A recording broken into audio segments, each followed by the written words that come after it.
footage, palm fronds flicker in the breeze as clouds roll by. Dancer-choreographer Derek Huff, real estate investment expert Dean Graziosi, television host Maria Menounos, and dancer-singer-actress Julian Huff all have breakfast together. Did you finish your poster? Well, we were till what, 4? Yeah.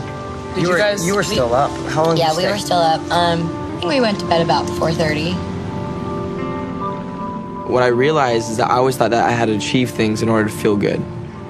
You know, I had to be first place. I had to be the best. And after winning a TV show 3 times, I'm looking at these 3 trophies in my apartment. I was kind of like, okay, well now what? Shoot, I thought this was going to bring me just long-lasting joy. I had someone run up to me yesterday. He had bought a couple of my books, and he's like, "You're here? Why would you be here?" I said, "Are you kidding me?" I said, "You're this." And I said, "Yeah, but we all have our own stuff. Don't let anything, accomplishments, don't change who we are in here, and we all need to fix that."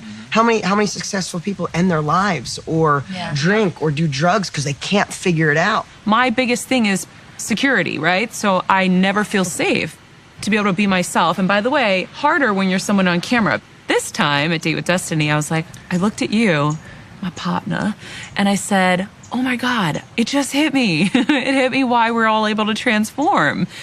And it's because we're in a safe place. Tony just gives you the tools to strip off the layers of like what you've built up to keep you strong, right? Yep. And so to me, this event is just literally like unmasking so many layers of everything. An aerial view hovers over the Boca Raton Resort and Club in the Grand Ballroom. How many of you came to this room, invested significant money to get here, not just the seminar, the flight, the time? How many got something at home that needs to be managed? You got people managing it, whether it be businesses or family or something of that nature. You made big investments to be here, and I don't take that lightly, as I'm sure you know. I want to deliver times 100 of what you expect. For me to do that, though, I got to know what you're after. And I believe I know what you're after. There's 2 primary things that people are after. They either want to change a behavior because they think if I can change that, I can get what I want, or they want to change how they feel. They want to change how they want to be less angry. They want to be more happy. They want more passion. They want to get out of this depression, or they want to stop smoking. They want to lose weight. They want to learn to influence people more effectively. They want to make more money. Those are behaviors. The first one are emotions. Most of you, if I walked up right now and I said, tell me, what do you want? He points to a woman. What do you want? First thing comes to your mind. What do you really want? I'm just about to stand up to it. You guys should be prepared because I could strike at any moment. Just wake the fuck up. I'm coming. I'm coming for you. I'm coming for you wherever you are in the room. I'm coming for you. Be prepared. It could happen at any moment. I wasn't prepared. What do you want? First gut reaction. What do you want? Her name appears, Carol. Now, by the way, the fact that she doesn't even know what she wants tells me a little about the model of her world. She thinks she's supposed to have the right answer. That shit's going to go within about 48 hours, perhaps 24, could be 2 minutes. You have to decide. Meanwhile, tell me the fucking answer. What do you want? I'm going to say happiness, but... Okay, good. But what? I want to say I want to be on time. You want to be what? On time. You want to be on time? Yes. Okay, that's fascinating. My daughter's in the other room, and she's loving every second of this. She's loving this. What was the question? How long have you been taking these drugs? Yeah, this is who I am. I'm hesitant, and I'm late and indecisive. But I'm really a nice person. Wait a second. I'm hesitant, I'm late, and I'm what? Indecisive. Indecisive. Wow. Come out here now. Uh-oh. Now. Okay, I'm coming. Right now. I'm here. Thank you. I'm glad I wore heels today. So the fact that you're not on time, is that because you like to rebel against the fact that you don't have to do what someone wanted you to do? Well, yeah, I can be rebellious. But as we're saying this, I just told you my daughter's here. I want her to know that I'm not rebelling against her. She's crazy, prompt, needs to be on time, control freak, and I'm making her late, and she doesn't like it. Although Chelsea's been very patient with me. So you've become your daughter's daughter. You're very scared. How will she punish you? Oh, no, she just freaks out, and I just don't. Oh, so that's how she punishes you. She freaks out. Okay, yeah. Come on over here. Chelsea, come on over. Tony claps his hands together as Carol's daughter strides down the aisle towards the stage. As she's handed a microphone, she gives a sarcastic wave to the camera. Chelsea, you're frustrated with her a little bit. Is that true? Yes. Yeah. What are you frustrated about? Chelsea's name appears. A lot of things. Well, this is your moment. Well, this morning we left when we were supposed to be here. Yeah, you left when you were supposed to be here. Yeah, we left the hotel. That fucking whore. Is that really fucking true? You left when you were supposed to be here? What a bitch. I hate to be late. I hate to be late. Really? I never would have gathered that. I see. Why didn't you just come yourself? Because I drove her. Well, couldn't you get another car? Oh, no, I drove her. Like, Yeah, we have one car. Couldn't you get another car? Couldn't you got a cab or an Uber? Oh, well, because I care about her. Oh, you do? Like, it really feels like it. Yeah. Tony flashes a sly grin.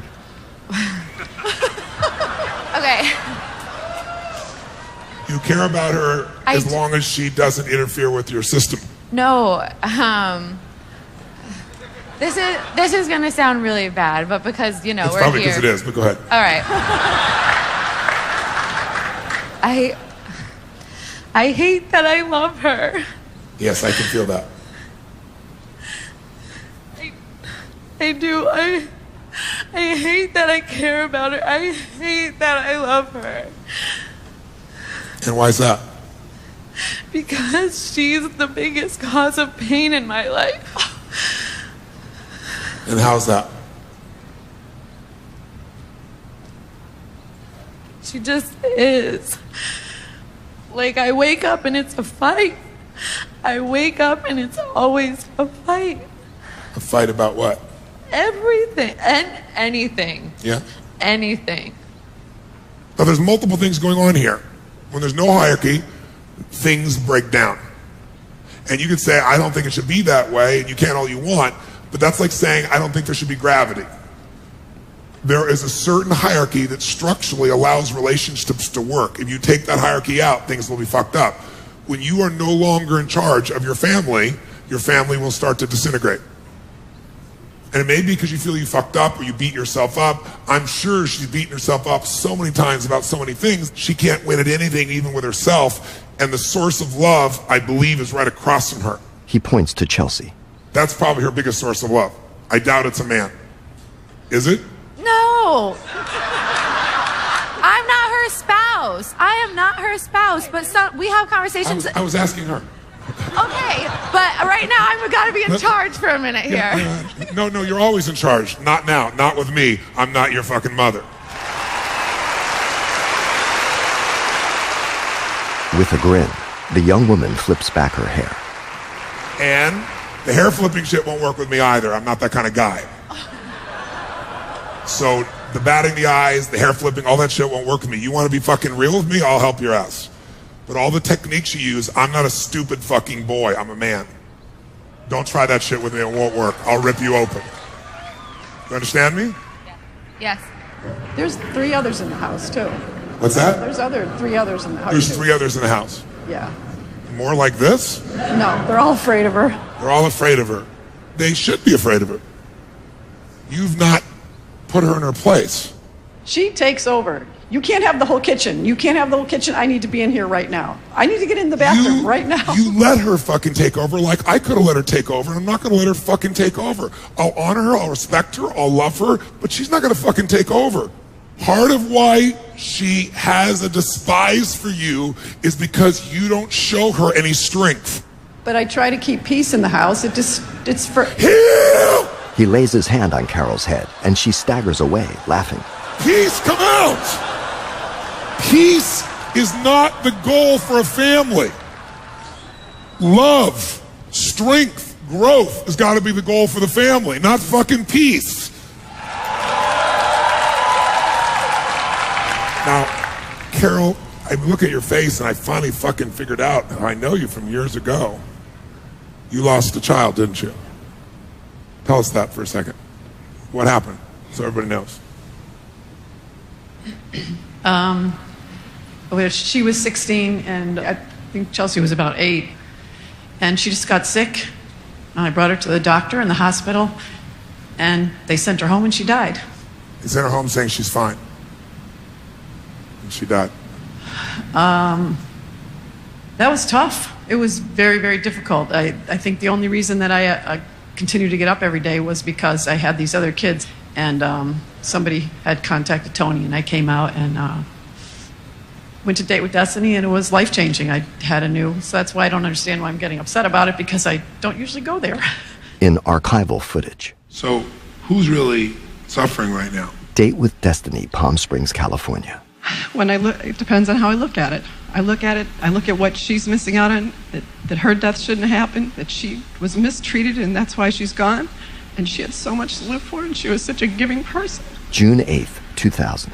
What are your spiritual beliefs, Carol? My spiritual beliefs? Do you have any? I do. What do you believe? Well, I've always believed that... Not what do you always believe, what do you believe? That everything happens for a reason. And I always believe that God never slams a door or allows a door to be slammed without opening a better one. So you're abandoning everything that you know? Just because you don't like the way it feels? If you knew my daughter, how could there be a better door? What's the consequence of the beliefs that you're now adopting? The consequences, I'll always be miserable. I'll always be unhappy. I'll always doubt. Okay, then sit down. And give that to your other 4 children. But I don't want No. Give that to your other 4 children. They deserve their lives to be fucked over because you don't have the courage to tell yourself the truth about what you already believe. Fuck your other children over. Make them feel like they don't matter because their mom was always unhappy.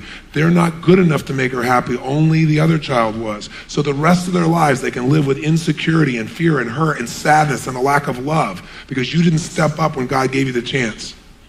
You want to do that to your children? You fucking do it. It's fine with me. It's not my kids. I feel like I didn't step up when she was dying. So because you didn't step up then, you're not going to step up for the rest of your life? No. In the present. You were suicidal yourself at the time. You held it together, but the message that she got was, I'm not as important as my sister. That's where her anger comes from. And to be fair to her, anyone would feel that way, even though it wasn't your intent. She was the first child, 8 years difference, totally bonded, and unlike this bitch, she did the right things. She was obedient and shit, unlike this powerhouse that you really fucking need in your life. Your other daughter just was a nice match for you. Here's your mismatch, which God has put in your life so you could reclaim some of your strength that's missing. She's got all the fucking things you need. And she's got things that you don't think you need that she has, that you despise. Chelsea nods as Tony holds his arm around her. I know that's not something that's easy to process or even believe. But I want you to know that what you went through at that time was not your mom's trauma alone. I get that. She tentatively lifts her microphone. Yes, please. She told me, and it's not just once, that if I was to die, she would get over it because she actually liked Melissa. Yes. Now, what your mother said to you, I could slap her for it. However, she blames herself for the death of your sister. If you could ever take in what that would feel like for a moment, then whatever she'd said, you would have a level of compassion that would change your own heart and would allow you to do the same thing for yourself. Because you also blame yourself that you're not what your mother would want to be. Part of you hates that she wants you to be a certain way, and part of you blames yourself that you aren't easier going or more sweet or more nice. And how the fuck would you? You had to figure out how to grow up really fucking quick. So what you really see is you have done a very wonderful job in spite of what you think you've done, but I need you to apologize to your daughter for the things that she feels most hurt by, and I need you to do it from the deepest part of your heart so that she can feel it. And own the part where you failed so that she knows she's not crazy and she knows what your intent was. I think my intent actually was to protect myself. And I'm sorry, I didn't mean to hurt you.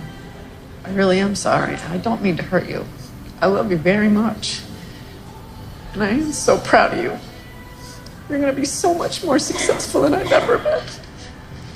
And I know it, and I've told everybody that. I tell him that all the time.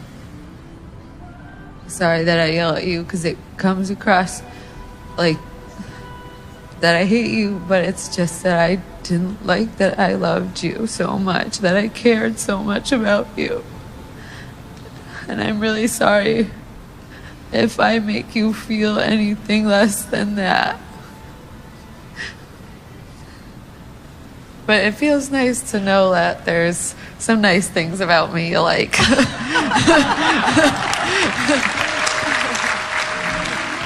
Tony proudly claps his hands overhead.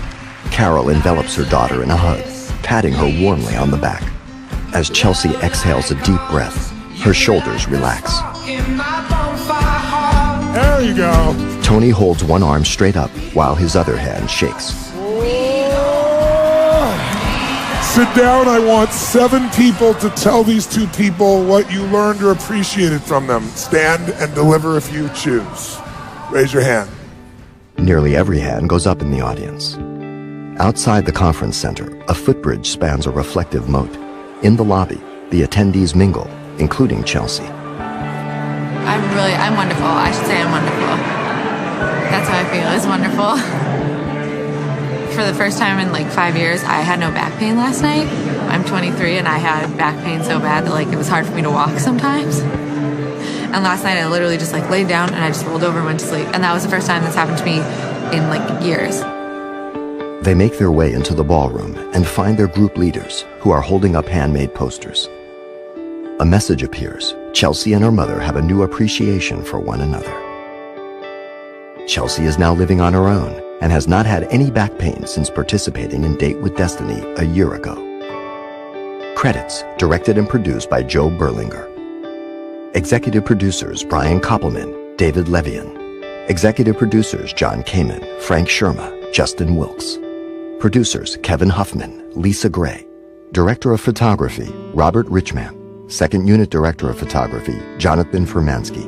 Edited by Cy Christensen, Brett Mason. Additional editing, Crystalline Armendariz.